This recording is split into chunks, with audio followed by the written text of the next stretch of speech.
When thinking about folklore and legend, one of the most interesting aspects to me are the villains. So that's what I'm going to do for this final project. I'm just going to look at the villains of the past and compare them to the villains of now.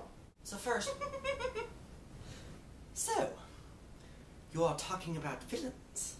Yes, I'm talking about villains. Are you talking about villains like me? Well, there are definitely villains like you.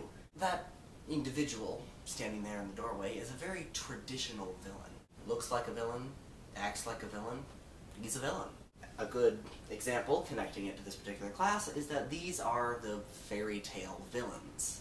In fairy tales, you can usually tell who the villain is. They don't really hide it. And this is reflected in the Disney movies based on these fairy tales. In the Disney movies, the villains are always much sharper and more angular than the heroes. So they don't really hide the fact that they're villains. Kind of connected to this is actually the melodramatic villain. The melodramatic villain is a villain that you've probably seen many times. He's very much connected to that fellow standing in the doorway. He's a top hat, black cape wearing, and mustache twirling villains that you've seen a lot. For example, there's Snidely Whiplash from Dudley Do-Right and Professor Fate from The Great Race. They all represent this melodramatic villain, this very over-the-top, very obvious villain. And really it's taking the fairy tale villains and just multiplying it by about 1,000.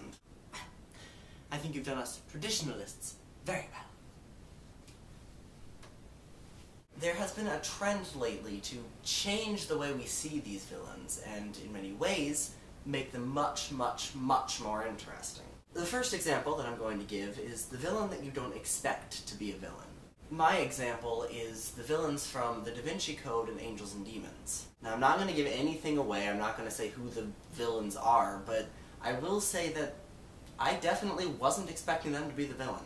The second is the sympathetic villain. These are the villains that are given backstories or other connections like that make us feel sorry for them.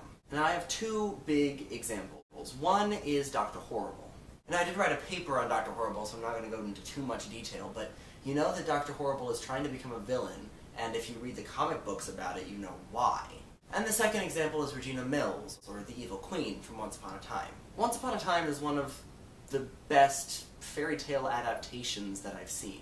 You see, we find out that she was pushed toward being evil. Now again, I'm not going to give details, I'm not going to spoil anything, but we see her backstory and it makes us feel sorry for her. And finally... Well. Looks like somebody's talking about villains. Yes, Jerry, I am talking about villains. And I suppose, while talking about villains, you talked about those old cliched ones. Well, yes, I talked about traditional villains, but I'm currently talking about more interesting villains. So villains like me. I feel like that's kind of full of yourself, but actually, yeah, a lot like him. He represents what I like to call villains who aren't villains. There are villains who work both sides to get their goal accomplished. A perfect example of this comes from, once again, Once Upon a Time. And in this case, it's the character of Rumpelstiltskin. Rumple has a very specific plan, and he will do anything, work with anybody, to get that plan accomplished. He makes plans with people from the side of good, and he makes plans with people from the side of evil. He's not good, he's not bad, he's just Rumple. That is ultimately how I feel about villains. Don't get me wrong, I like the traditional villain, I like the over-the-top villain, I like the people who you know are villains. They're entertaining to watch, but to really keep me compelled, you need to have these more sympathetic or these more complex villains. And I think a good reflection of this is Once Upon a Time. Once Upon a Time is based on fairy tales, but it takes these fairly two-dimensional villains and makes them much more complex. So we have an evil queen who, yes, performs evil deeds, but has a sympathetic background. And we have Rumpelstiltskin, who goes from this just weird little man who makes deals with people to an actual complex thinking individual. And so when you give me more complex villains, I like it better. That's really all I have to say about villains. Do you have anything to add?